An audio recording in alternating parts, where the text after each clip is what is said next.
क्या प्रैक्टिस करना। हाँ वो तो ये है कि 1500 हो गया, इसका मतलब ये है कि हमको कैसे भी करके 1500 चाहिए। और आपके हाथ में यदि कोई ओपनिंग स्टॉक है पहले से 300 का पहले से आपके हाथ में, इसका मतलब ये है कि आपको आइडियली अभी कितना चाहिए, अभी आपको 1300 का या तो परचेज करना पड़ेगा, नहीं तो प्रोडक्शन करना पड़ेगा। अगर आप फैक्ट्री के पॉइंट ऑफ व्यू से सोच रहे हैं तो आप बोलिएगा जी हम प्रोडक्शन करेंगे। अगर आप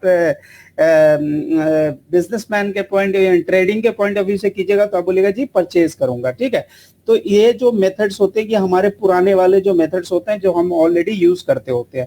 लेकिन एक दूसरा जो होता है वो JIT होता है, जस्ट इन टाइम। वहां क्या होता है कि नाम से ही क्लियर है, जस्ट इन टाइम, जैसे जैसे जरूरत पड़ेगी वैसे वैसे आप रिस्पॉन्स कीजिएगा। ठीक है, तो दोनों के बीच में आपको एग्जाम में ऐसे में लिखने आता है, क्या ऐसे में आपको लिखने आएगा, please give the differentiate, please differentiate between the material requirement planning as well as the JIT। तो मटेरियल रिक्वायरमेंट प्लानिंग को जब आपको डिफाइन करने मान लीजिए एग्जाम पे आता है, आई थिंक स्क्रीन जा रहा है ना, हेलो जी आ रहा है। हाँ हाँ, तो मटेरियल रिक्वायरमेंट प्लानिंग एग्जाम में आपको डिफरेंशिएट करने आ जाएगा मटेरियल रिक्वायरमेंट प्लानिंग का और JIT का। मिनिमम आप दो तीन डिफरेंस अगर कर पाते हैं तो फिर आपको पूरा का पूरा मार्क्स मिल जाएगा।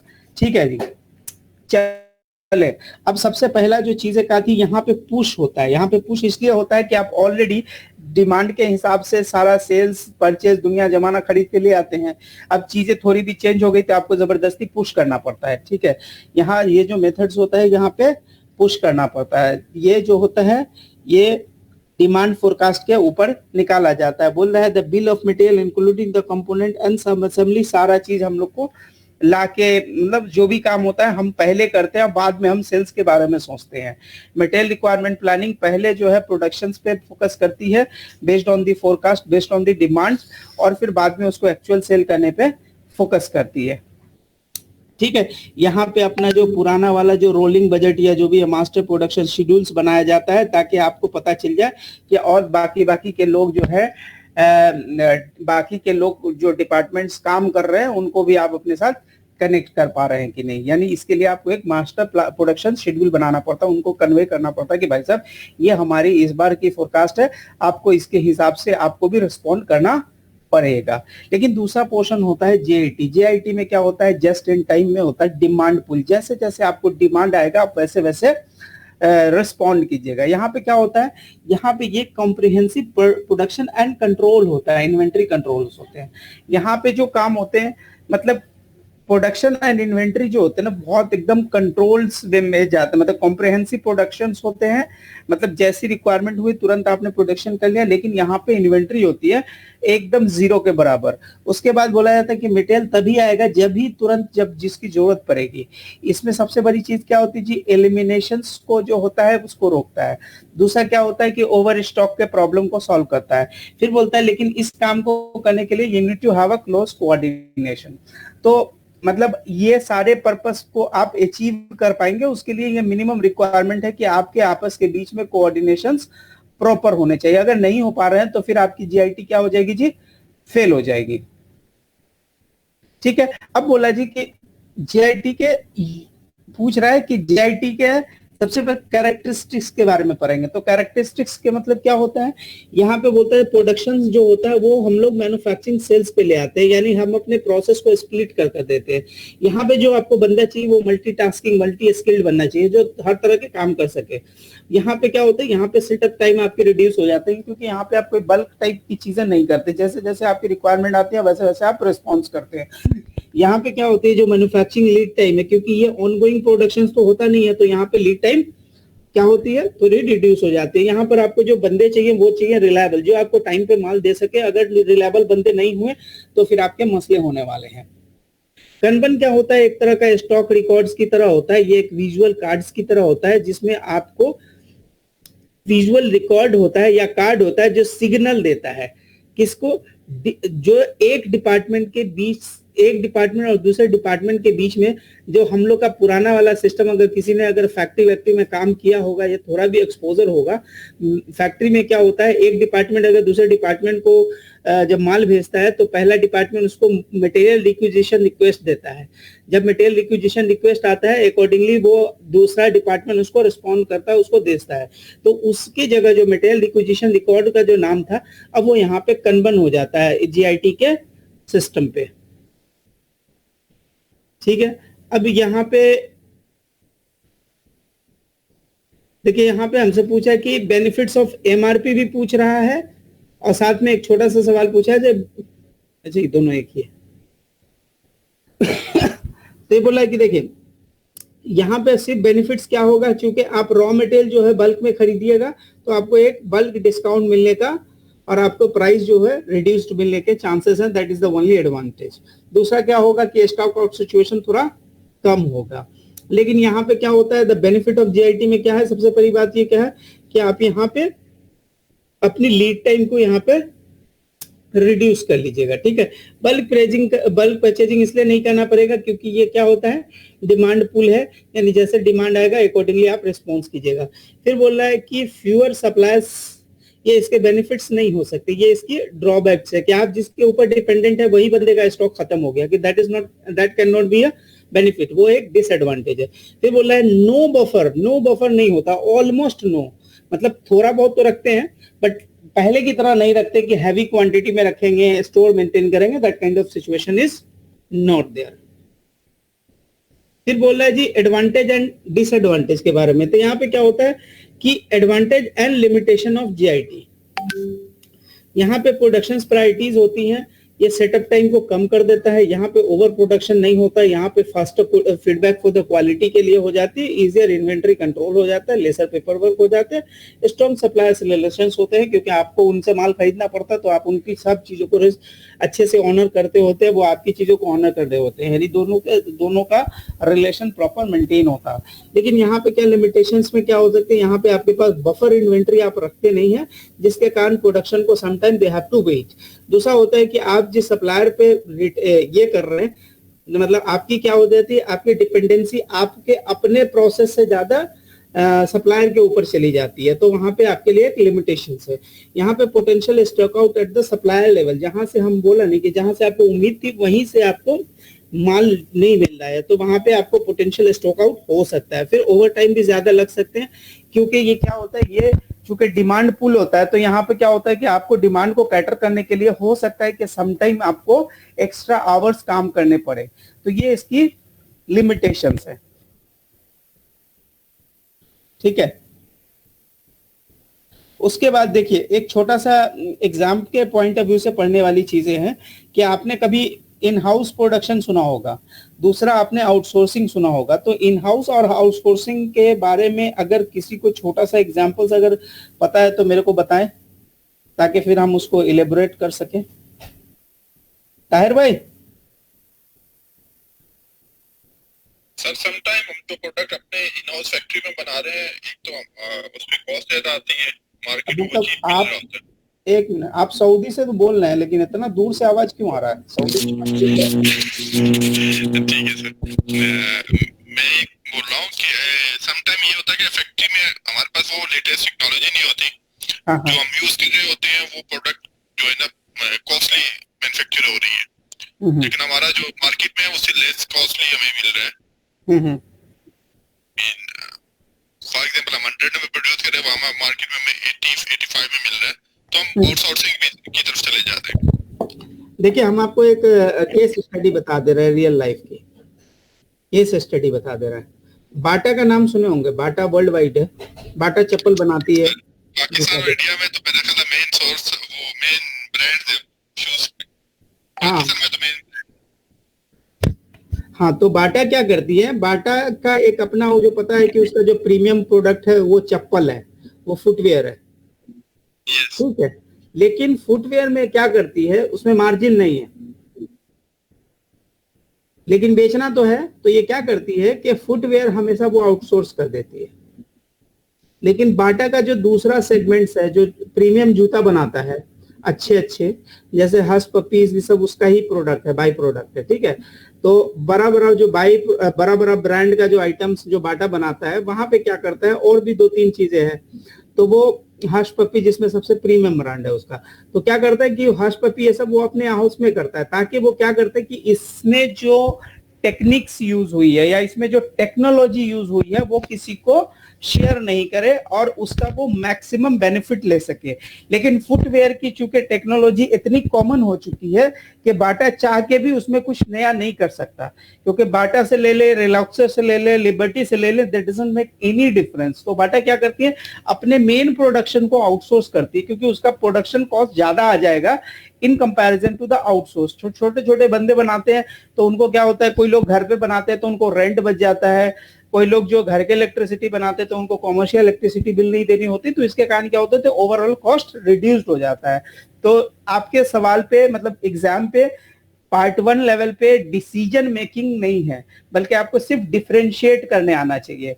और पार्ट 2 में सेक्शन सी में डिसीजन मेकिंग है कि when you will go for the outsourcing and when you will go for the production. तो वहां पे 2-3 चीजें आपको देखनी होती है। वहां पे क्या देखनी होती है कि आपके लिए रेलिवेंट कॉस्ट कितना है व्हेन यू आर प्रोड्यूसिंग, और फिर रेलिवेंट कॉस्ट कितना है व्हेन यू आर बाइंग।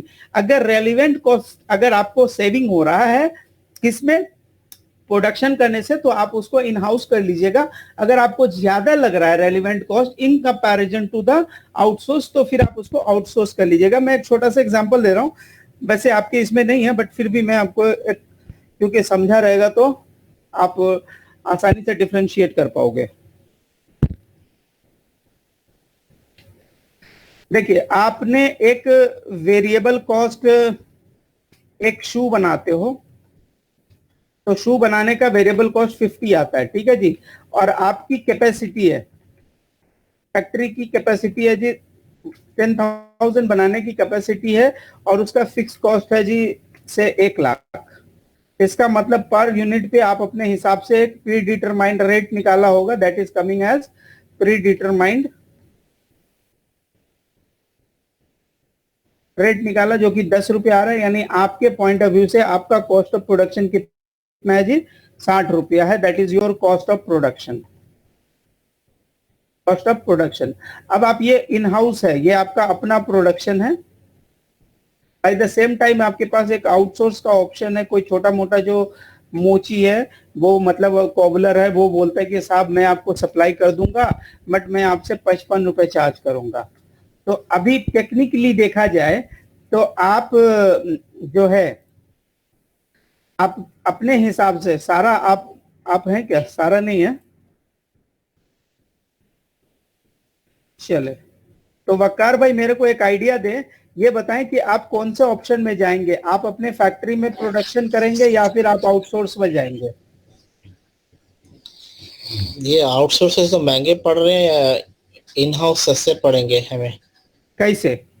देखिए उसकी शो जो बना रहे हैं वेरिएबल कास्ट 50 है, आउटसोर्स करने 55 हो रही है।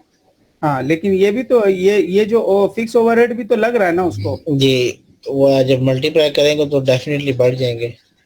नहीं, मतलब हमको आप एग्जैक्ट आंसर दीजिए विद रीजनिंग कि व्हाट शुड आई डू।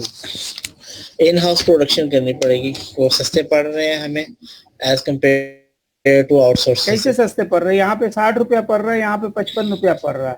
अब बताइए। आप ये आउटसोर्स में हमें बेटर है कि हम आउटसोर्सिंग करके बाहर से ले लें ये प्रोडक्ट। भाई ऐसा कंफ्यूज सीएमए नहीं चाहिए भाई, सीधा बंदा चाहिए भाई।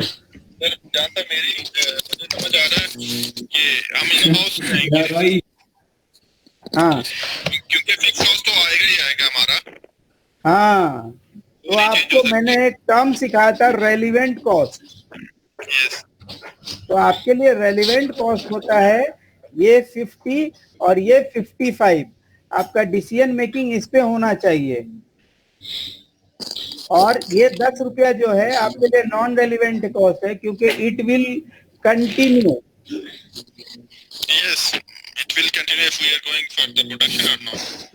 हाँ, तो देखिए अगर आप बाहर से भी लेंगे तो आपका कॉस्ट क्या हो जाएगा? Pre determined 10। ठीक है। तो इनिशियली ये वाला जब कॉस्ट है, जब हम ये वाला जो है मेरे लिए ये जो 10 रुपए का जो कॉस्ट है, मेरे डिसीजन मेकिंग में कोई फर्क नहीं बना रहा, तो हम ऐसे बोल सकते हैं कि देखो भाई, अगर ये वाला अगर अवॉइड कर सकते हैं और ये अगर अवॉइडेबल है तो मेरे लिए जो कॉस्ट है वो है 60। अगर ये अनअवॉइडेबल है तो मेरे लिए कॉस्ट जो है, मेरे लिए जो डिसीजन मेकिंग के लिए जो यूज करूंगा वो यूज करूंगा 50 और 55, क्योंकि ये तो मेरा जा ही रहा है। ठीक है, तो हम यहाँ पे क्या कर सकते हैं, यहाँ पे मेरे लिए जो सिचुएशन बनेगा, आइडियली हमको अभी क्या करना पड़ेगा, हमको ये चेक करना पड़ेगा कि हम यहाँ पे ये कॉस्ट तो मेरे को रिमेन कंटिन्यू है, then I will say that I will go for the production instead of going अगर ये मेरा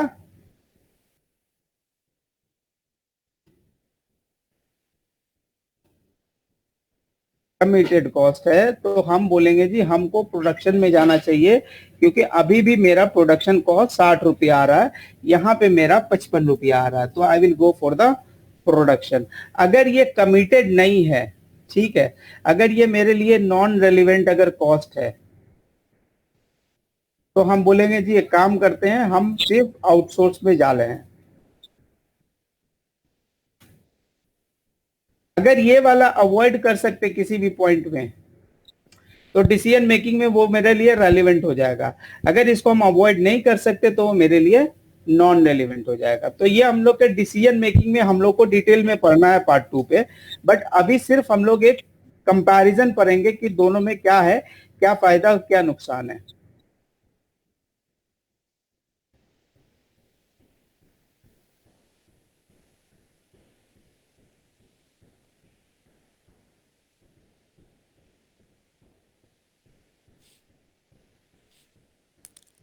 ठीक है, तो देखिए यहाँ पे क्या होता है कि आउटसोर्सिंग के क्या फायदे हैं। सबसे पहला ये होता है कि आप अपने स्ट्रेटेजिक रेवेन्यू हश पपीस पे फोकस कर पाइएगा।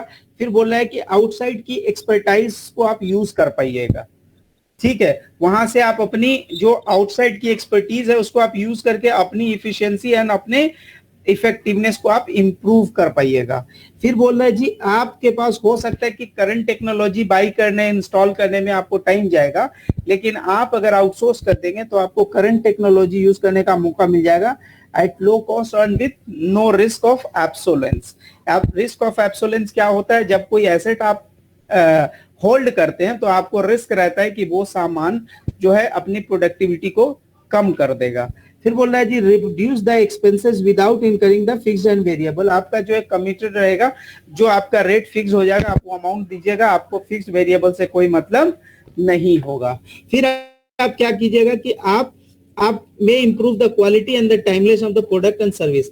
यहाँ पे आपको एक ऑप्शन क्या मिल जाएगा, चूंकि आप आउटसोर्सिंग कर रहे हैं तो आप अपनी जो है अपनी चीजें बेस्ट से बेस्ट बंदे को दे दीजिएगा, ताकि आप अपनी चीजें, इससे क्या हो जाएगी, उससे क्वालिटी और उसकी जो टाइमिंग ड्यूरेशन है वो रिड्यूस हो सकती है। यहाँ पे क्या होता है, समटाइम अगर आपने फैक्ट्री बना लिया, फैक्ट्री का ऑनगोइंग कॉस्ट जा रहा है, उसके बाद अगर आउटसोर्सिंग कर लिया तो आपके लिए समटाइम क्या हो जाएगा, मेक कॉस्ट मोर। फिर आपकी जो इन हाउस एक्सपर्टीज है जो आपने डेवलप किया है वो आपको क्या हो जाएगा, वो आपका लॉस हो जाएगा। दूसरा क्या हो जाएगा, आपके प्रोसेस कंट्रोल्स खत्म हो जाएंगे, क्योंकि अब आप सारी डिपेंडेंसी आपने दूसरे पे डाल दी है। दूसरा बोल रहा है जी may reduce the quality control, क्योंकि तीसरा बंदा बनाएगा, आपने ना वहां इंस्पेक्शन रखने, आपने फाइनल लेवल पे इंस्पेक्शन लेने, ओके टेस्टेड करके ले लेना है, तो हो सकता है कि अंदर की क्वालिटी आप चेक ना कर पाए। फिर बोल रहा है may lead to less flexibility, यानी कि आपका क्या होता है, वो सामने वाले के ऊपर कभी डिपेंड करता है कि वो आपको सप्लाई करेगा या नहीं करेगा। ठीक है, उसके बाद क्या है, may result in less personalised services. अब जिससे आप माल ले रहे हैं उसके पास 5-6 बंदा और माल लेने के लिए खड़ा है, तो हो सकता है कि आपको जो एक पर्सनलाइज्ड सर्विस मिलने वाली थी वो नहीं मिल पाएगी। फिर बोल रहे हैं may result in knowledge give away. इसका मतलब क्या हो रहा है कि अब आपने फैक्ट्री तो अपने फैक्ट्री के बंदे के सारे काम आपने आउटसोर्स कर दिए, तो अब आपका सारा नॉलेज क्या हो जाएगा, ऐसे ही बाहर चला जाएगा। यहाँ पे फिर क्या हो रहा है कि प्राइवेसी और कॉन्फिडेंशियलिटी, क्योंकि जब बंदे को काम नहीं रहेगा तो आपके काम की कॉन्फिडेंशियलिटी और प्राइवेसी से उसको मतलब नहीं है। और सबसे इंपॉर्टेंट चीजें क्या होता है कि जो आपके एम्प्लॉयज होते हैं उनके मोरल्स जो होते हैं वो थोड़े से डाउन हो जाते हैं, उनकी लॉयलिटी खत्म हो जाती है, क्योंकि उनको लगता है कि ये बंदा तो काम आउटसोर्स कर देता है, तो मैं इसके ऊपर क्यों इतना एफर्ट लगाऊं। तो ये इसके डिसएडवांटेज है आउटसोर्सिंग के। कुछ एडवांटेज हैं, कुछ डिसएडवांटेज है। आपने दो दो तीन तीन सिर्फ याद रखना है, ताकि आप जब आपके सामने जब क्वेश्चन आए तो आप आंसर कर सको। ठीक है, देखो थ्योरी ऑफ कांस्टेंट निकालने की जो मैथमेटिक्स है वो सिंपल है। Sales minus direct material cost. Direct material cost को यहाँ पे बोला जाता है जी यही वेरिएबल है, इसके अलावा बाकी सारे कॉस्ट जो है वो क्या है, फिक्स्ड है। तो यहाँ पर क्या बोल दिया जी, सेल हुआ 200 का, उसके अगेंस्ट में 45 का cost of parts purchase from the external, फिर बोल रहा है 20 रुपए का सेल्स कमीशन है और 22 रुपए का ट्रांसपोर्टेशन कॉस्ट है। इसका मतलब हमसे पूछ रहा है जी थ्रूपुट कंट्रीब्यूशन बताइए। क्या बोल रहा है जी, थ्रूपुट कंट्रीब्यूशन बताइए। तो सबसे पहले मैं बोल रहा हूँ जी कि हमारे लिए जो क्या है कि 200 माइनस 45 किया और फिर 20 रुपया चूंकि सेल दिया था उस वक्त और 22 रुपया का ट्रांसपोर्टेशन कॉस्ट, सबको माइनस करने के बाद जो हमारे हाथ में रिजल्ट बचेगा that is called the throughput contribution. Exam में सिंपल सिंपल सवाल रहेगा, आपने सिर्फ दिमाग में एक ही चीज रखना है, सेल्स माइनस मटेरियल करना है, हो गया बात खत्म। थ्रूपुट कंट्रीब्यूशन जब भी पूछे सेल्स माइनस मटेरियल, इसके अलावा बाकी सारे चीज को वो फिक्स मानता है। बट आपको सीखना है जी कि थ्योरी ऑफ कांस्टेंट काम कैसे करती है। तो थ्योरी ऑफ कांस्टेंट काम करती है कि सबसे पहले वो कांस्टेंट यानी कि बोटलनेक वीक लिंक को निकालती है और उसके बाद चेक करती है कि हाउ टू एक्सप्लॉइट, कैसे उसको हम खत्म कर सकते हैं using the every part of the constant without committing too expensive and upgradation. यानी कि कोई कैपेक्स पे वो बिलीव नहीं करता, उसको लगता है कैपेक्स कर दोगे तो नुकसान होगा। तो थ्योरी ऑफ कांस्टेंट क्या बोलता है कि बिना खर्चा किए हमको चेक करना है कि हम कैसे करके पूरे प्रोसेस को इंप्रूव कर सकते हैं। फिर बोलता है coordinate everything, adjust rest the system to give the constant maximum throughput. सब चीज को रहने दो, एडजस्ट करो बाकी के सिस्टम को, ताकि हम जो कांस्टेंट से जो मेरे को रिजल्ट आए वो मैक्सिमम हो। फिर बोल रहा है कि इस तरह एलिमिनेट द कांस्टेंट, फिर टेक द एक्शन। फिर ये 2 से 3 काम करते रहो, यानी एक बोतल नेक खत्म हुआ फिर दूसरे बोतल नेक को सॉल्व करो, फिर दूसरा बोतल नेक खत्म हुआ तीसरे बोतल नेक को सॉल्व करो। ये पूरा काम इटरेशन चलता रहेगा, ये इटरेशन चलता रहेगा, ये प्रोसेस चलता रहेगा जब तक कि आपकी की पूरी प्रोसेस स्मूथ नहीं हो जाए। तो थ्योरी ऑफ कांस्टेंट में अब सबसे पहले एक काम होता है कि आपको सबसे पहले वीक एरिया कांस्टेंट निकालना है, बोटलनेक निकालना है। फिर क्या करना है और चेक करना है कि हम इसको कैसे सही कर सकते हैं, हम इसको कैसे एक्सप्लॉइट कर सकते हैं, कैसे सही कर सकते हैं without going for the extra capex और अपग्रेडेशन। चेंज भी नहीं करना, अपग्रेड भी नहीं करना है। तो उसके लिए क्या करना पड़ेगा, बाकी उनके बचे सिस्टम को आपके साथ आप कोऑर्डिनेट करेंगे और वहां से इस तरह से प्रोसेस को करेंगे ताकि आपके थ्रूपुट वाले लेवल पे आपको मैक्सिमम रिजल्ट मिल सके। और फिर यही काम करेंगे, फिर दूसरा बोटलनेक चेक करेंगे और फिर इस प्रोसेस को हम रिवाइज करेंगे, यानी यही इटरेशन बार बार रन करेंगे। ठीक है, फिर एग्जाम में आ जाता है जी कि कांस्टेंट को मैनेज कैसे करते हैं। तो बोलता है जी exploiting the constant changes how the organization uses the constant without spending the extra more money. Evaluating the constant require spending more money to increase the constant resources capacity. यानी दो चीजें हो सकती है, एक तो ये कि आपको बिना खर्चा किए, दूसरा निकालना है कि अगर हमको करना पड़ा तो कितना। तो ये दो कैलकुलेशंस होते हैं, ये दो चीजें हैं जिससे आप कांस्टेंट को मैनेज कर सकते हैं। पहला प्रोसेस ये है थ्रूपुट के तरीके। तो थ्रूपुट में क्या बोलते हैं कि आप वहां पे कोई कैपिटल एक्सपेंडिचर नहीं करेंगे, कोई अपग्रेड नहीं करेंगे, कोई नया सिस्टम इंस्टॉल नहीं करेंगे, बल्कि एक काम करेंगे पीछे जाएंगे और सारे प्रोसेस को स्मूथ कर देंगे ताकि आप उससे जो थ्रूपुट वाली पोजीशन है वहां पे आपको मैक्सिमम रिजल्ट मिल सके। दूसरा यहाँ पे बोला जी कांस्टेंट को मैनेज कैसे कर सकते हैं। तो पहला जो थ्रूपुट कंट्रीब्यूशन की लॉजिक को लगा के, और तीसरा हम ये चेक करेंगे कि अगर हम कितना इसमें एक्स्ट्रा मनी लगा के अगर हम इसको नया मान लो कोई कैपेक्स लगाएंगे तो कितना लगाएंगे ताकि ये पूरी चीजें अच्छी हो जाए। तो मैनेज करने के दो तरीके हैं। ठीक है, फिर एग्जाम पे ये 2-3 इसके रिलेशंस आते हैं। तो T stand for throughput, I stand for inventory, O stand for operating expenses. अब ये बोलता है जी एग्जाम में ना आपके पास एसए में आएगा तो थोड़ा सा इसको समझ के पढ़िएगा तो ही आंसर कर पाइएगा। बोलता है कि नेट प्रॉफिट इंक्रीज होगा जब थ्रूपुट गोज अप। थ्रूपुट कोई और नहीं है, थ्रूपुट क्या है, sales minus material. Sales minus material जो होता है दैट इज योर थ्रूपुट। तो अगर सेल्स माइनस मटेरियल अगर बढ़ गया, इनडायरेक्टली क्या बोल रहा है, आपका कंट्रीब्यूशन बढ़ गया। आई कैन नॉट से कंट्रीब्यूशन, क्योंकि कंट्रीब्यूशन के लिए अदर वेरिएबल लेना पड़ेगा, but for the purpose of understanding मैं कह सकता हूं कि सेल माइनस मटेरियल का मतलब क्या होता है, एक तरह से कंट्रीब्यूशन बढ़ गया। तो अगर कंट्रीब्यूशन बढ़ गया तो ऑब्वियस सी बात है कि हमारा इनकम, इसको थ्रूपुट मार्जिन बोलते हैं।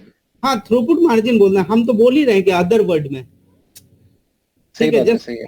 हाँ। तो और operating expenses will go down, ठीक है।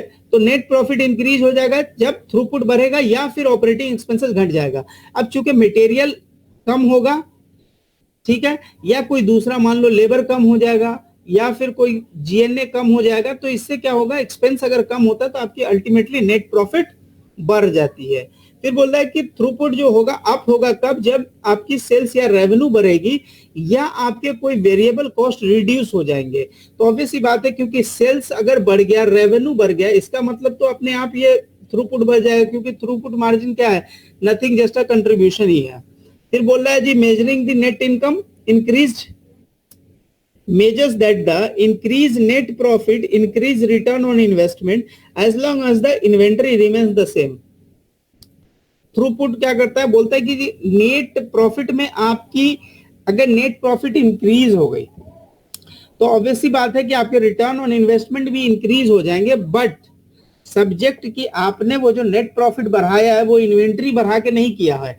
क्योंकि अगर टी फॉर्मेट में किसी ने पीएनएल बनाए होंगे तो वो इन्वेंट्री इस साइड में लिखते हैं, तो इस साइड में अगर हम इन्वेंट्री बढ़ाते जाएंगे तो मेरा यह प्रॉफिट बढ़ता जाएगा। तो बोल रहा है कि आपके रिटर्न ऑन इन्वेस्टमेंट में तभी चेंज होगा, तभी इंक्रीज होगा जब ये नेट प्रॉफिट इन्वेंट्री के बढ़ाने से नहीं आना चाहिए। जब ये इन्वेंट्री के बढ़ाने से ये नेट प्रॉफिट नहीं आना चाहिए, यानी इन्वेंट्री का अगर इंपैक्ट है तो हो सकता है कि हमारा नेट प्रॉफिट का रेशियो नहीं बढ़ेगा, हमारा रिटर्न ऑन इन्वेस्टमेंट नहीं बढ़ेगा। तो इन्होंने बोला कि रिटर्न ऑन इन्वेस्टमेंट बढ़ेगा, ठीक है, एज लॉन्ग एज की आपकी इन्वेंट्री सही है, क्योंकि इन्वेंट्री को बढ़ा के भी आप नेट प्रॉफिट बढ़ा सकते हैं। तो वहां पे क्या होगा, आपका रिटर्न ऑन इन्वेस्टमेंट कम जाएगा। भाई हाँ, ये जो पर अभी ये लीन मेथड में बोल रहा है कि इन्वेंट्री मत रखो ना, तो हम लीन मेथड कहाँ बात कर रहे हैं, लीन मेथड की कहानी पुरानी हो गई भाई।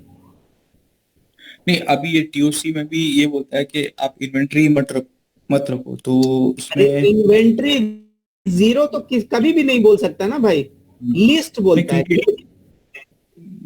क्योंकि ऑपरेटिंग साइकिल अगर बढ़ेगा तो प्रॉफिट ज्यादा होगा। नहीं, ऑपरेटिंग साइकिल बढ़ेगा, ऑपरेटिंग साइकिल में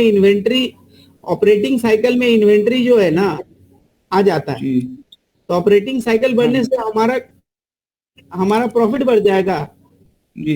नहीं, क्योंकि हम लोग कैश टू कैश करेंगे ना, मतलब नहीं, मेरी बात सुने, यहाँ पे चल के सामने से बोल दिया कि आपकी प्रॉफिट में डायरेक्ट इंपैक्ट इन्वेंट्री से नहीं आना चाहिए, हो गया बात खत्म। अगर आप अपनी ऑपरेटिंग साइकिल सेल ही नहीं कर रहे हो, जबरदस्ती का इन्वेंट्री कर रहे हो और यहाँ पे नेट प्रॉफिट दिखा रहे हो, तो it doesn't make any sense ना। इसीलिए तो सामने से चल के बोल दिया कि रिटर्न पे तभी इंपैक्ट चेक करना जब आपकी इन्वेंट्री में कोई चेंज ना हो। ऐसा नहीं कि आप सिर्फ इन्वेंट्री बढ़ा के अपनी प्रॉफिट दिखा रहे हो या अपनी ऑपरेटिंग साइकिल को लंबा कर दिए ताकि इन्वेंट्री इन हैंड रख के आपने अपनी प्रॉफिट बढ़ा ली। जी। तो ये इसके पीछे की लॉजिक है जी। Inventory can be decrease, income can be decrease, ROI यानी रिटर्न ऑन इन्वेस्टमेंट बढ़ सकता है even without an increase in net profit. ये पता नहीं कौन सा सिचुएशन होगा, ये एक ही सिचुएशन हो सकता है जब कोई एसेट कम हो जाएगा तभी रिटर्न ऑन इन्वेस्टमेंट बढ़ेगा। Inventory can be decrease, inventory can be decrease, RO up go without increase in net profit. क्यों? क्योंकि जैसे ही आपकी इन्वेंट्री घटेगी इसका मतलब क्या होगा, जो डिनोमिनेटर पहले 500 था अब डिनोमिनेटर अगर 400 हो गया तो सेम अमाउंट, पहले 100 पे ये 25-20% बनता था, 400 पे सेम अमाउंट ऑफ प्रॉफिट है तो ये 25% का आरओआई बन जाएगा। तो ये भी सिचुएशन आपके पास आ सकते हैं।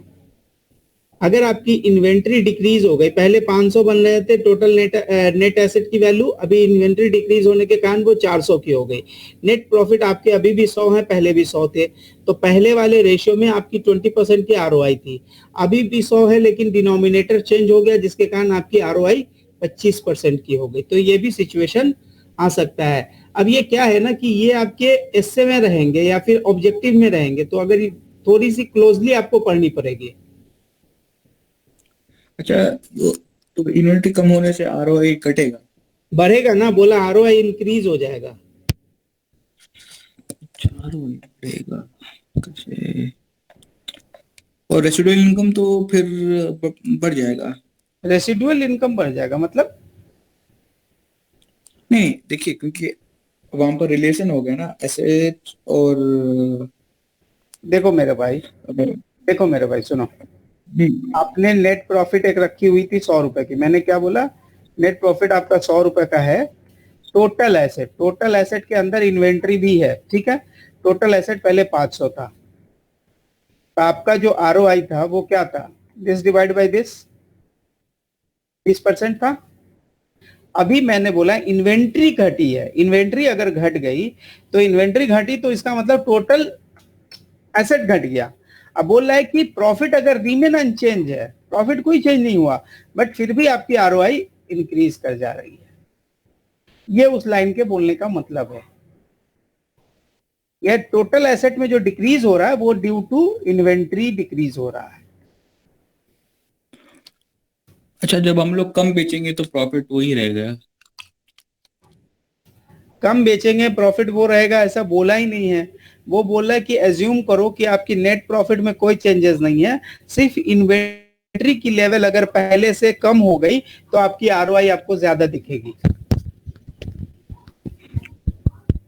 जी, मैं उसका रीजन सोच रहा हूँ। उसकी रीजन पे तो उसके लिए फिर कोई न्यूमेरिकल्स आएगा, then only we can discuss about the reasoning. We can say sometime the customer can give the material.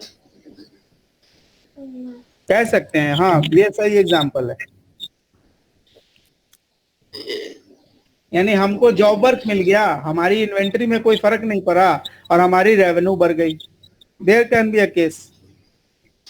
ये फाइनेंशियल दाव पेच है जो मेरे ख्याल से मिराज भाई यूज करते हैं। एक्चुअली कोई चीज अप एंड डाउन होती है तो नेट में कोई फर्क नहीं पड़ता। देखिए, जब आप ऑडिट कराते हैं ना और आपका पिछले साल से कंपैरेटिव ऊपर नीचे होता रहता है ना, तो ये सारे दाव पेच यूज करने पड़ते हैं।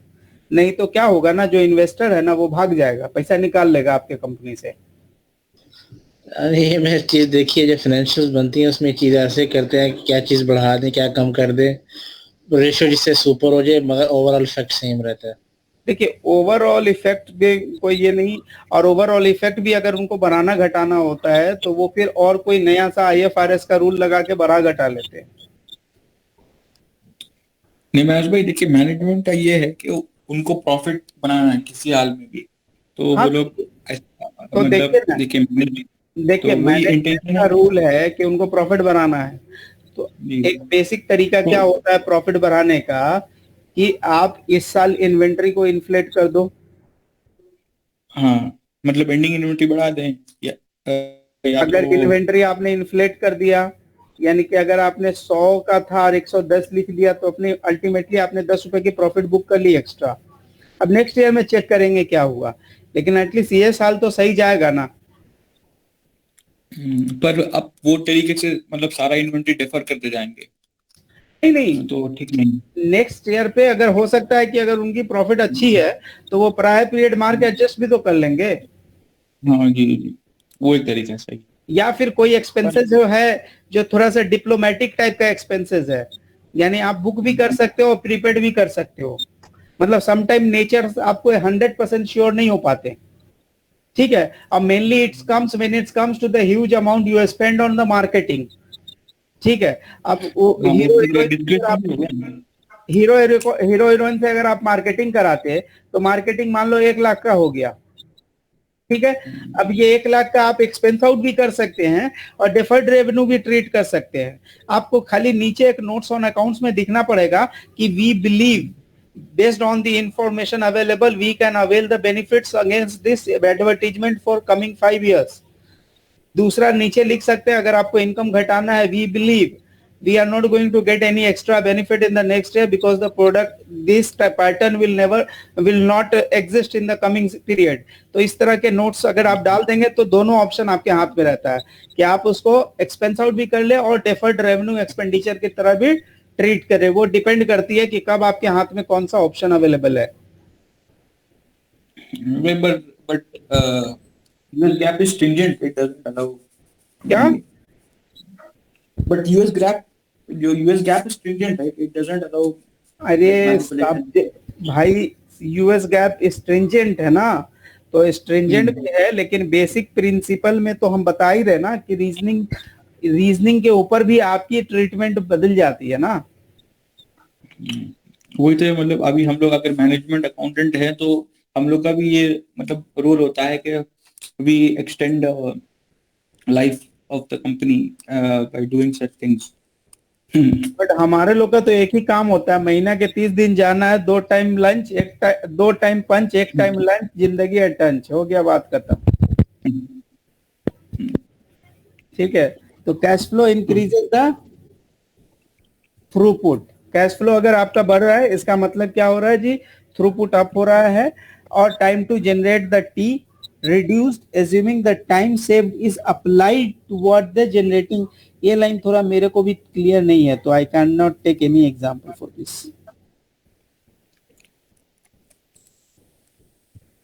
ठीक है,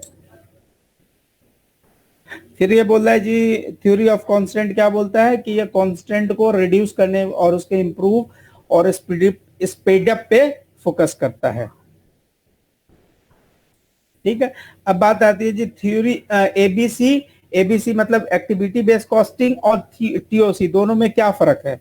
तो देखिए सबसे पहली बात होती है कि एबीसी जो काम होता है वो लॉन्ग रन फिनोमेनन में काम होता है, वहां पे जो भी काम आप करते हैं उसकी बेनिफिट्स आपको लॉन्ग रन में दिखती है।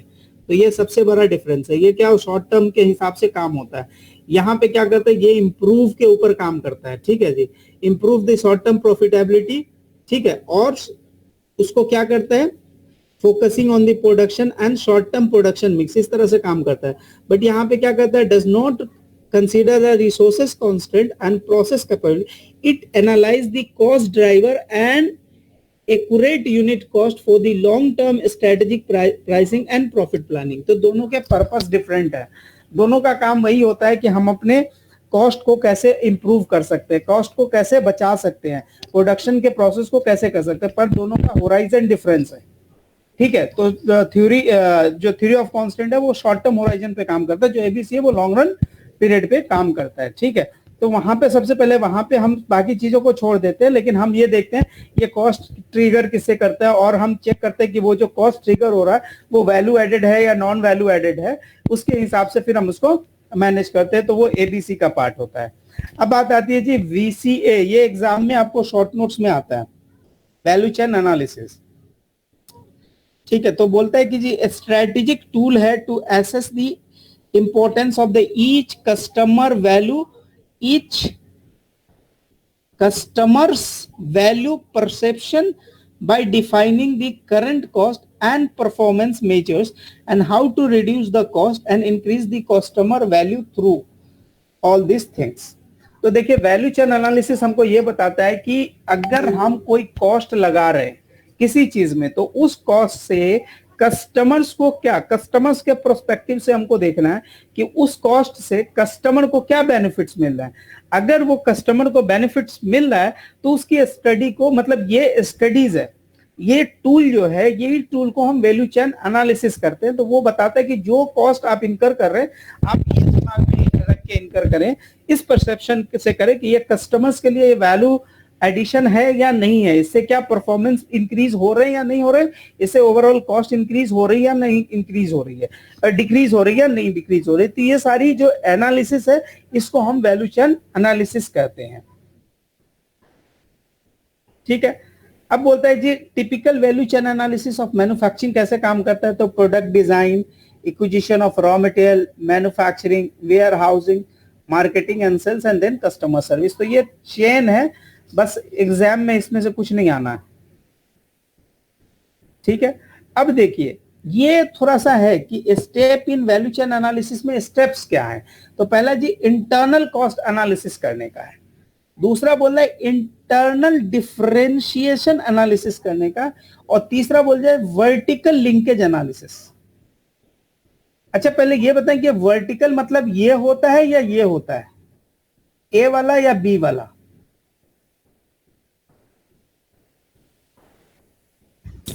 बी वाला। यानी ये दोनों के बीच का अप एंड डाउन स्ट्रीम जो वैल्यू क्रिएशन हो रहा है उसका। तो आप देखिए ये बोलता है जी इंटरनल कॉस्ट एनालिसिस क्या है। तो सबसे पहले बोल रहा है determining the source of profitability and relative cost of internal process and activities. यानी कि इनडायरेक्टली ये आपको बोलता है जी कॉस्ट बेनिफिट एनालिसिस कीजिए। क्या बोलता है? CBA करिए, यानी कॉस्ट बेनिफिट एनालिसिस कीजिए, ठीक। किसका? इंटरनल प्रोसेस और एक्टिविटीज का। इसका इंटरनल प्रोसेस और एक्टिविटीज का आप कॉस्ट बेनिफिट एनालिसिस कीजिए, ठीक है। फिर बोल रहा है कि examines the source for creating superior differentiation with the primary focus on customers value perception.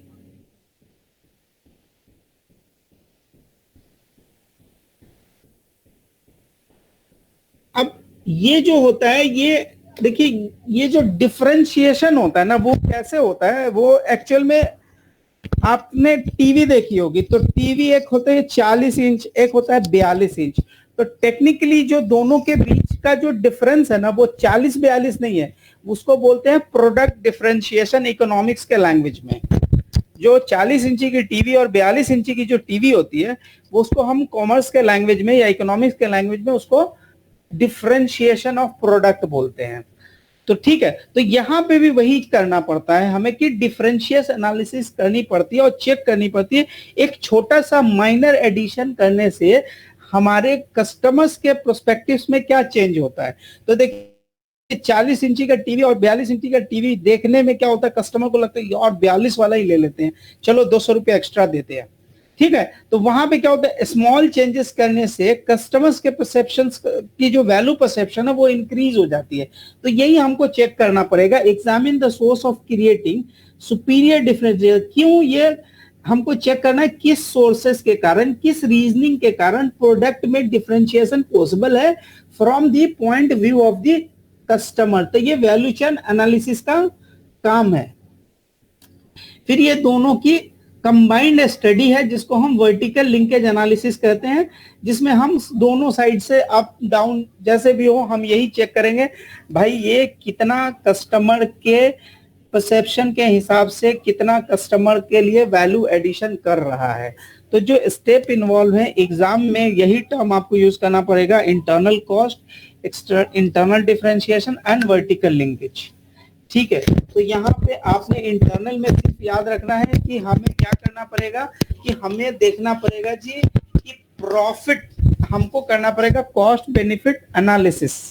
वो क्या करना पड़ेगा कि इसकी जो प्रॉफिटेबिलिटी के सोर्स क्या है, उसके रिलेटिव कॉस्ट क्या है, वो आपने करनी है। दूसरा इंटरनल डिफरेंशिएशन, वो सोर्सेस एग्जामिन करने पड़ेंगे जिसके कारण आप डिफरेंशिएशन क्रिएट कर पा रहे हैं, और वो कस्टमर्स के पॉइंट ऑफ व्यू से होना चाहिए। और वर्टिकल में क्या होता है, ये ब्रॉडर एप्लीकेशन है, दोनों का कंबाइंड है, up down stream for all up stream and down stream of value creating activities. तो ये दोनों की कंबाइंड एप्लीकेशन है। ये इस पे डायरेक्ट क्वेश्चन अगर आ गया तो आपको तीनों के सिर्फ नाम देने हैं, और ये आते हैं।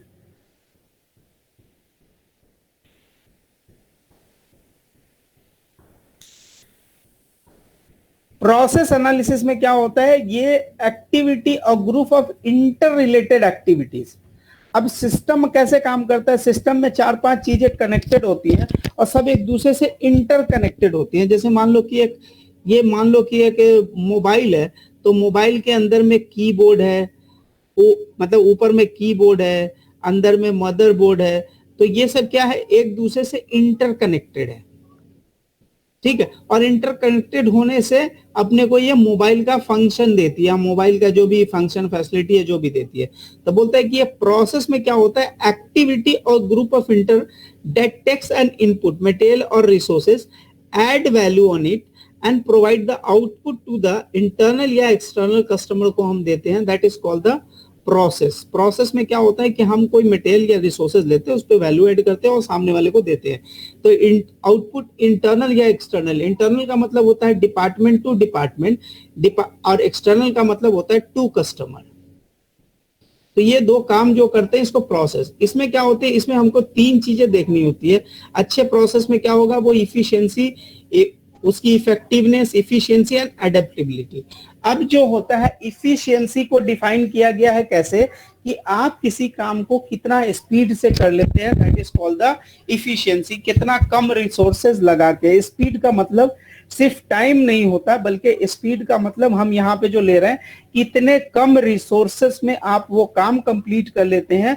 That's resources may be time, may be cost, may be material, may be labour, may be overhead, whatever be the resources. तो कम से कम उस रिसोर्सेस से लगा के जो काम किया जा सकता है, that is called the efficiency.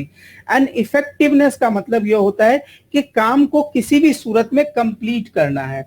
तो अभी आप लोग को एग्जाम के सीएमए के पॉइंट ऑफ व्यू से बता दे रहा हूं कि सीएमए पास करना है चाहे रोके या गा के, that's comes under the effectiveness.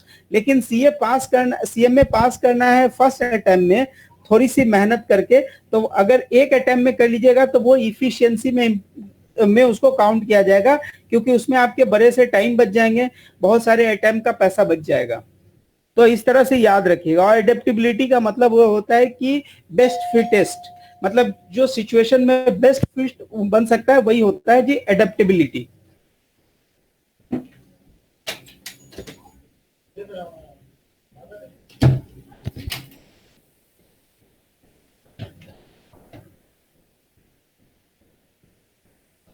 ये एग्जाम में आता है जी, प्रोसेस री इंजीनियरिंग या बिजनेस प्रोसेस री इंजीनियरिंग।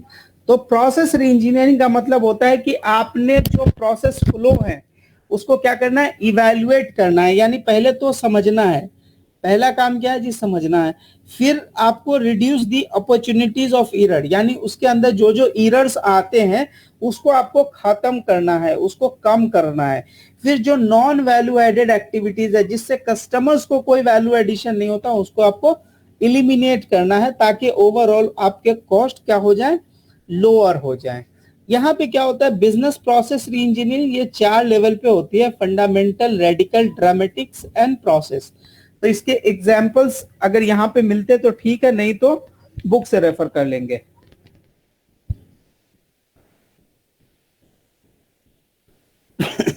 उसके बाद बोल रहा है जी, प्रोसेस एनालिसिस के लिंकेज, प्रोडक्टिविटी इंप्रूव हो जाएगी, प्रोडक्टिविटी इंक्रीज यानी क्वालिटी इंप्रूव हो जाएगी।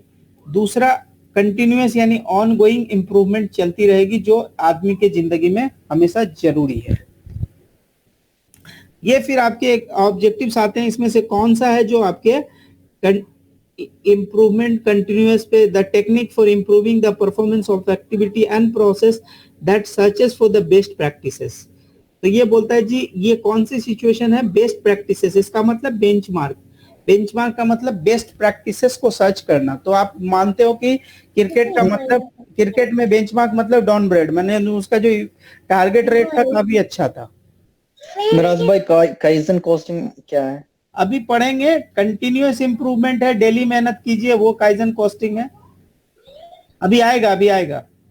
ओके, ठीक है। फंडामेंटल ऑफ बिजनेस प्रोसेस री इंजीनियरिंग के फंडामेंशन क्या हो सकते हैं? पहला, आपके अंदर एम्बिशन होना चाहिए, aim to breakthrough not minor improvement, यानी कुछ तो करना है, सीएमए में कर लेना है। ठीक है। रूल ब्रेकिंग, यानी पुराना वाला जो गांव वाला ट्रेडिशन है कि अमेरिकन पढ़ाई क्यों कीजिएगा, वो भी आपको छोड़ना है। और क्रिएटिव यूज ऑफ टेक्नोलॉजी, अभी आप आईटी को यूज करना चाहते हैं तो आप इससे अच्छा ऑप्शन क्या है? तो ये 3 रीजनिंग हो सकती है। आपके एग्जाम पे ये पूछ सकता है कि what is the fundamental reason for BPR. तो पहला एम्बिशन हो सकता है, रूल ब्रेकिंग हो सकता है, क्रिएटिंग यूज ऑफ टेक्नोलॉजी हो सकता है। ठीक है, ये वाले जो है ये एक बार आपने देखने हैं, क्योंकि ये इसमें से एग्जाम में कुछ नहीं आता। तो बेंचमार्किंग में आपने क्या देखना था, सबसे अच्छा वाला आइटम आपको लेना है और उसी को फॉलो करना है। बोला what issue can strategic benchmarking help in address, तो क्या क्या इश्यूज हेल्प करता है, तो आपकी कोर कॉम्पिटेंसीज को बढ़ाता है ताकि आपकी सस्टेनेबिलिटी बढ़ जाए, यानी आप ज्यादा दिन तक वहां पे अपनी एग्जिस्टेंस को मेंटेन कर सकेंगे।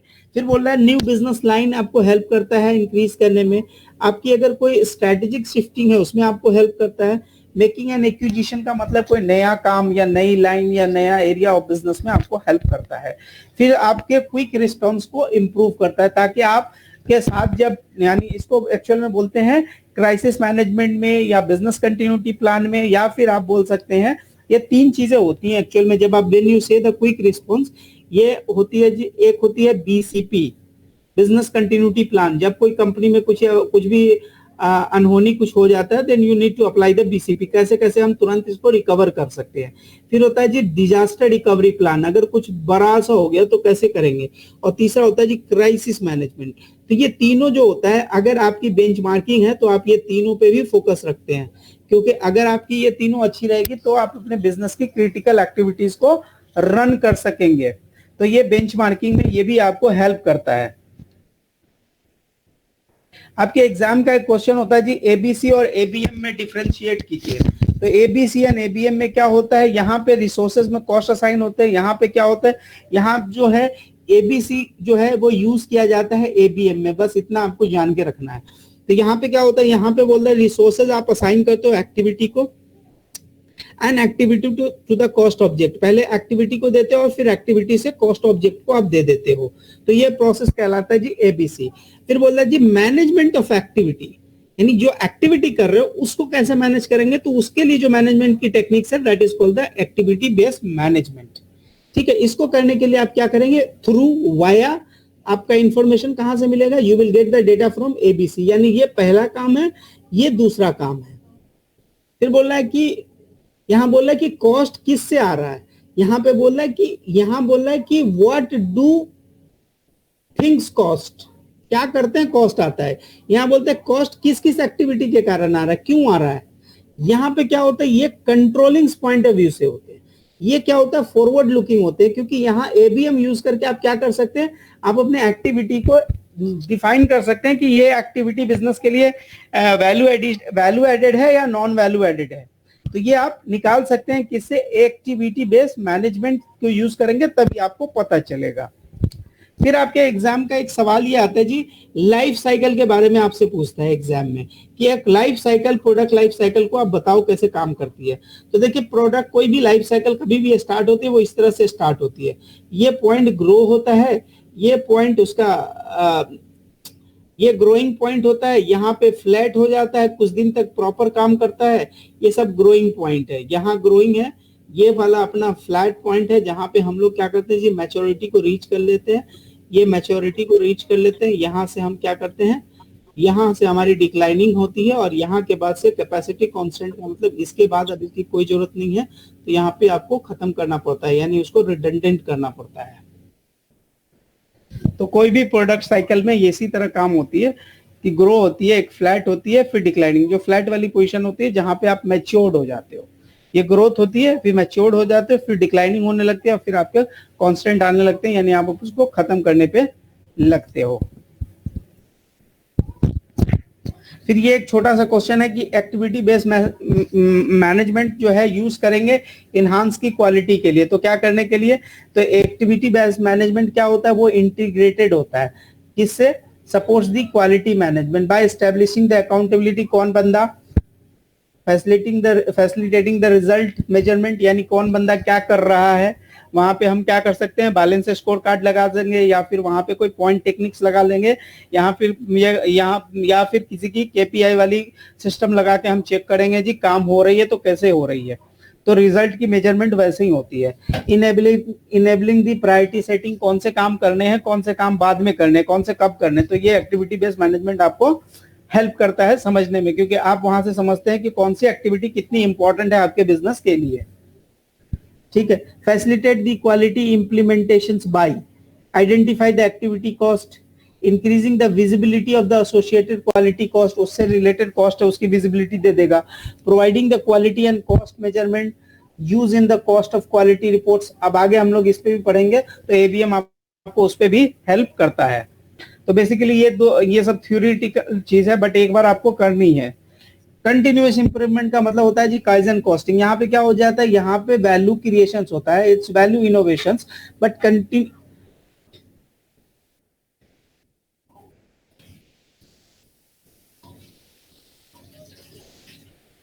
यहाँ पे क्या होता है, कंटिन्यूअस इंप्रूवमेंट होता है। कैसे हो सकता है, इसको हम काइजन कॉस्टिंग भी बोलते हैं। वैल्यू इनोवेशंस होता है, but continuous increment improvement are more value because they are consistent and cumulative. तो वहां पे क्या होते हैं, रिजल्ट जो होते हैं वो क्या होते हैं, क्यूमुलेटिव होते हैं। तो जो एक बंदा था ना आइंस्टाइन, उसने बोला था कि दुनिया में जो 8वां अजूबा है वो है कंपाउंडिंग इंटरेस्ट। जहां पे चीजें कंपाउंडिंग होती है, क्यूमुलेटिव होती है, वही जो है सबसे 8वां अजूबा है। ठीक है। तो ये काइजन कॉस्टिंग के ऊपर आपको एग्जाम पे सिर्फ थोड़ी सी थ्योरी आ सकती है और ज्यादा कुछ नहीं आएंगे। स्टैंडर्ड कैसे बेस हो सकता है, एक्टिविटी के हिसाब से, हिस्टोरिकल, बेंचमार्क, मार्केट एक्सपेक्टेशन और स्ट्रेटेजिक डिसीजन। ये अगर पढ़ेंगे तो बुक से पढ़ सकते हैं।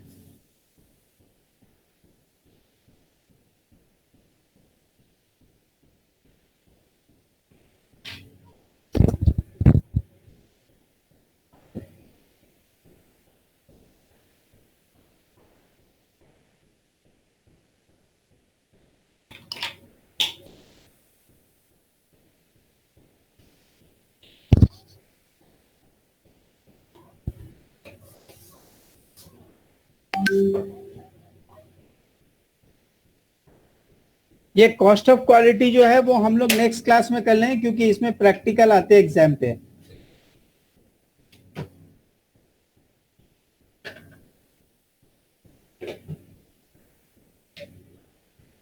ठीक है।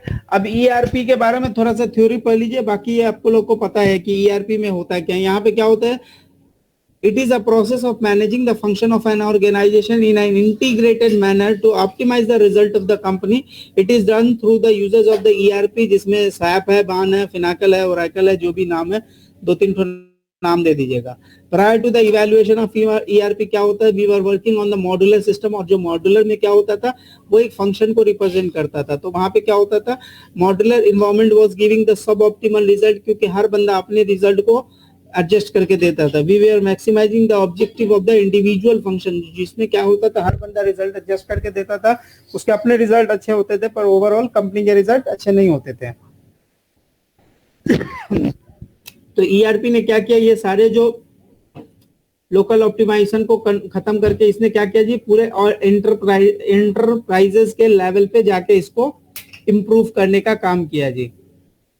Activity based costing gives the impetus for the value analysis. The value analysis try to identify the activity and the features that add the value to the customer. Anything that increase the value to the customer get an extra price.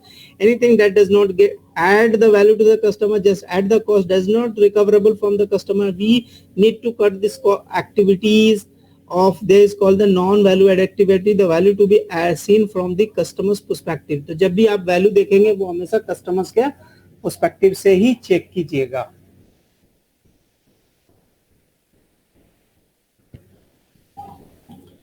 यहाँ पे क्या होता है, ये production development, production, यहाँ पे क्या होता है जी, product development, procurement, production, logistic, information system required to connect and coordinate through their activity. The ultimate maximize the customer values, and there are the many companies involved in the supply chain who collectively contributes toward this. उसके बाद there are the companies that are connected through the physical flow of the goods and flow of the information. ठीक है, the management of the physical flow of the goods or logistic uses the optimal optimization technique. The companies are interconnected through uses the interconnected system, जिसको electronic data interchange भी बोलते हैं। ये खाली आपको ऐसे ही ज्ञान है। बैक फ्लश कॉस्टिंग में क्या होता है, बैक फ्लश कॉस्टिंग कहाँ यूज करते हैं, यहाँ पे यूज करते हैं। ये JIT में हम लोग यूज करते हैं। यहाँ पे क्या बोलते हैं कि जब तक कॉस्ट कंप्लीट नहीं होता तब तक हम उसको कॉस्ट नहीं चार्ज करते। That was is called the back flash costing. और ज्यादा कुछ नहीं है उसमें। तो हमारे हिस्से में सिर्फ एक काम रह गया, अब वो मैं खत्म ही कर दे रहा हूं।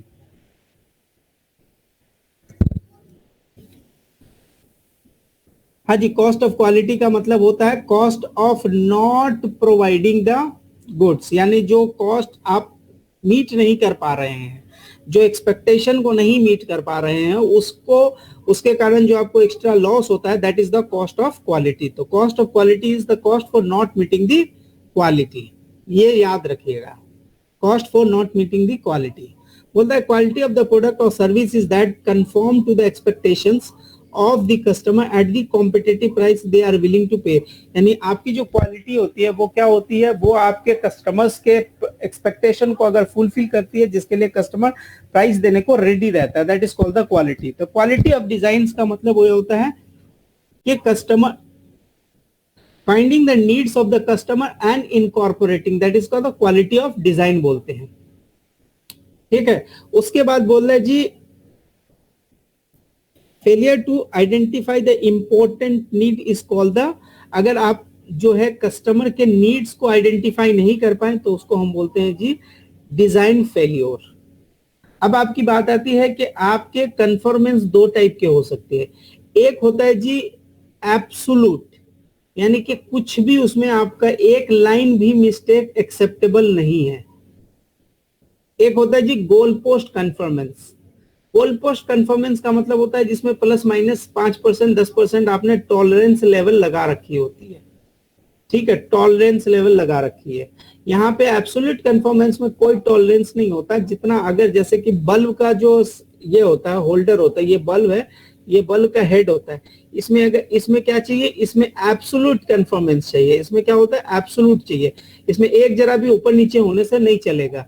लेकिन आप वही बल्ला बना रहे हैं तो बल्ला अगर 22 इंच का है, 22 इंच 1 सूत भी हो गया तो चलेगा, क्योंकि इसमें क्या है, इसको कहीं किसी डेटा इसमें फिट नहीं होना है, फॉर्म में फर्मा में फिट नहीं होना है। ठीक है, तो प्री डिटरमाइंड जगह में इसको जाकर फिट नहीं होता। तो 22 इंच का बल्ला होता है, 22 इंच 1 इंच भी होगा तो कोई ऐसा नहीं कि नहीं लेगा इसको। तो ये क्या हो गया जी, ये गोल पोस्ट टाइप का हो गया, यानी प्लस माइनस थोड़ा सा चलता है। अब होता है जी इसमें क्या होता है, cost of conformance, cost of non conformance. Conformance, cost of conformance का मतलब आप शुरू से ही अपने कॉस्ट को बचा के चलिएगा, ताकि आपके जो आउटपुट निकले वो कस्टमर के एक्सपेक्टेशन के हिसाब से निकले, कस्टमर के एक्सपेक्टेशन के हिसाब से निकले, तो उसको कॉस्ट ऑफ कन्फर्मेंस बोलते हैं। तो इसमें क्या होता है जी, प्रिवेंटिंग कॉस्ट होता है और अप्रेजल कॉस्ट होता है। तो प्रिवेंटिंग का मतलब होता है to prevent a detect from occurring in the first place, यानी कोई नुकसान हो, कोई काम में गलती हो, वो हर चीज से पहले चीजों को चेक करने का जो होता है वो that is called the prevent. एकदम अपने आप को शुरू पे ही बचा लिया, तो ये क्या हो गया जी, अपनी हो गई जी प्रिवेंट की कॉस्ट हो गई, यानी आपने डिटेक्ट कर लिया उसके होने से पहले, तभी आप उसको प्रिवेंट कर सकते हो। ठीक है, इसमें quality circle, quality training, quality circle, system development and planning cost, equipment maintenance cost सब। ठीक है, उसके बाद होता है सप्लायर ट्रेनिंग, कंफर्मेशन कॉस्ट, उसके बाद information system cost, statistical process. ये सारे एग्जांपल्स हैं जो आपको न्यूमेरिकल्स करते वक्त मिल जाएंगे। फिर बोल रहा है audit for the effectiveness of the quality system. तो यहां तक की जो चीजें हैं ये आपके प्रिवेंटिव में आ गई। तो ये सारे जैसे सिस्टम मतलब आपके मशीन का जो मेंटेनेंस या इक्विपमेंट का जो कॉस्ट होता है वो आपका प्रिवेंशन कॉस्ट में आ जाता है। फिर जो आता है वो अप्रेजल कॉस्ट होता है, जैसे कि कौन सा cost, inspection cost, cost to identify the defect production before they are ship to the customer, यानी अभी तक कस्टमर को नहीं गया उसके पहले का ये कॉस्ट है। ठीक है, इसमें क्या हो सकता है, टेस्टिंग इंस्पेक्शन आ सकते हैं, testing at the customer site पे आ रहे हैं बिफोर देने के पहले। उसके बाद क्वालिटी ऑडिट आ सकती है, इंटरनल क्वालिटी के कॉस्ट आ सकते हैं, इंटरनल क्वालिटी प्रोग्राम्स के जो कॉस्ट है वो आ सकते हैं। तो ये सारे क्या है, एग्जाम्पल्स बेस्ड है, तो एग्जाम्पल बेस्ड है तो आपको याद रहेंगे। इंटरनल फेल्योर कॉस्ट का मतलब क्या हो गया कि ये भी शिप से पहले का कॉस्ट है, कि आपको घर में ही पता चल गया, यानी आपने अभी तक माल भेजा नहीं था, उससे पहले ये हो रहा है। तो उस पे क्या हो सकता है, या तो अगर आपका इंटरनल फेल्योर में क्या होगा, या तो आप उसको स्क्रैप करेंगे, नहीं तो स्पॉइलेज करेंगे, नहीं तो रिवर्क कर लेंगे। अगर डाउन टाइम है दैट इज वो इंटरनल फेल्योर। एक्सपेडाइटिंग कॉस्ट यानी कि आपने ऑर्डर देने का टाइम कर लिया, 5 तारीख को दूंगा, तो 5 तारीख को प्रोडक्शन कंप्लीट करने के लिए जो एक्स्ट्रा कॉस्ट है एक्सपेडाइटिंग का, वो कॉस्ट भी आपका इंटरनल फेलियर कॉस्ट कहलाता है। तो ये इसमें भी एग्जाम्पल बेस्ड है, तो आप पढ़ सकते हैं, आपको याद रहेगा।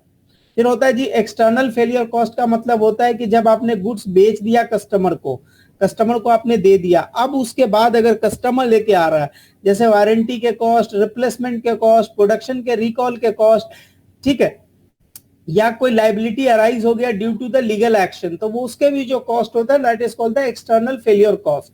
फिर उसके बाद अगर आपके प्रोडक्शन से इन्वायरमेंट को कोई नुकसान होता है और से इन्वायरमेंटल वाले ने आपको कोई फाइन लगा दी, तो that is called the external failure cost. फिर क्या होता है, loss sale of bad reputation. अब आपका लॉस में जो डिक्रीज हो रहा है क्योंकि आपके प्रोडक्ट अच्छे नहीं है, क्वालिटी को मीट नहीं कर पा रहे, कस्टमर एक्सपेक्टेशन के हिसाब से नहीं आप प्रोड्यूस कर पा रहे, तो इस तरह के जो कॉस्ट होते हैं वो आपके होते हैं जी एक्सटर्नल फेलियर कॉस्ट। तो एग्जाम पे जो आपके क्वेश्चन आएंगे वो आपके पास कुछ न्यूमेरिकल्स रहेंगे और आपसे पूछा जाएगा इसमें प्रिवेंशन कॉस्ट कितना है, इसमें अप्रेजल कितना है, इसमें इंटरनल कितना है, इसमें एक्सटर्नल कितना है। तो ये क्या है, इसमें जो एग्जाम इसमें क्या है, सारे वो है नाम के हिसाब से है, तो आपको आसान रहेगा कि quality training, quality circle training, development, equipment का मेंटेनेंस, कस्टमर का सप्लायर से रिलेटेड जो भी इंफॉर्मेशन लेना, उससे रिलेटेड जो भी ट्रेनिंग का जो भी कॉस्ट है, या इंफॉर्मेशन सिस्टम जो हमने इंस्टॉल किया उसका जो कॉस्ट है, इस टाइप के कॉस्ट जो आपके प्रिवेंशन में आएंगे। अप्रेजल का मतलब क्या होगी जी, आपने ये जो क्या है, ये आपने इंस्पेक्ट करा ली, हाँ जी भाई सब कुछ सही जा रहा है, फिर आपने कोई टेस्टिंग के कॉस्ट दिए, क्वालिटी ऑडिट के कॉस्ट दिए, इंटरनल क्वालिटी प्रोग्राम चलवाए उसके कॉस्ट दिए, that is called the appraisal cost. Internal failure का मतलब हो गया कि प्रोडक्शन कंप्लीट हो गया, अब वो अप टू द एक्सपेक्टेशन नहीं हुआ, तो अब या तो आप उसको स्क्रैप करेंगे या स्पॉलिश करेंगे या रिवर्क करेंगे, डिपेंड करता है। अगर आपको इंक्रीमेंटल कॉस्ट और इंक्रीमेंटल रेवेन्यू आपको चेक करना पड़ेगा फॉर डूइंग द रिवर्क। फिर आपके अगर डाउन टाइम या एक्सपेडाइटिंग कॉस्ट होते हैं वो आपके इंटरनल फेलियर कॉस्ट होते हैं। फिर एक्सटर्नल में कॉस्ट कौन से होते हैं जी, कि आपने कोई डिफेक्टिव प्रोडक्ट शिप कर दिया, अब वो आएगा वारंटी में आएगा, रिप्लेसमेंट में आएगा, और आपको प्रोडक्ट कॉल करना पड़ेगा, या कोई लीगल लायबिलिटी अगर आपकी आ गई है क्योंकि आपने खराब प्रोडक्ट बेचे हैं, या कोई आपने एनवायरमेंट को डैमेज किया है, या आपके बैड रेपुटेशन के कारण जो आपका सेल का नुकसान हो रहा है, उस टाइप के कॉस्ट जो होते हैं वो जी एक्सटर्नल फेलियर कॉस्ट होते हैं। तो ऑल टुगेदर ये हमारा सप्लाई चेन से रिलेटेड जितनी थ्योरी थी आज मैंने कवर कर दी है, ठीक है। मैं ये नोट्स भी आप लोग को भेज दे रहा हूं, अगर एक बार पढ़ के आप जो है, आपके पास 3 असाइनमेंट पेंडिंग है आप लोगों के पास, अगर तीनों असाइनमेंट कर लेते हैं तो गुड, नहीं करते हैं तो 1 दिन का छुट्टी है आपका। नेक्स्ट हम लोग की छुट्टी है नेक्स्ट क्लास पे, यानी Wednesday we are not taking. तो सैटरडे अगर सारे बंदों ने असाइनमेंट कंप्लीट करके दे दिया मेरे को सैटरडे तक, क्योंकि मैंने सारे असाइनमेंट आप लोग के साथ शेयर कर दिए हैं, तो बहुत अच्छी बात होगी, और नहीं तो फिर हम सैटरडे से नया सेक्शन स्टार्ट कर देंगे विदाउट फेल। अगर आपके असाइनमेंट किए रहेंगे then only I will discuss. ठीक है वकार भाई, क्या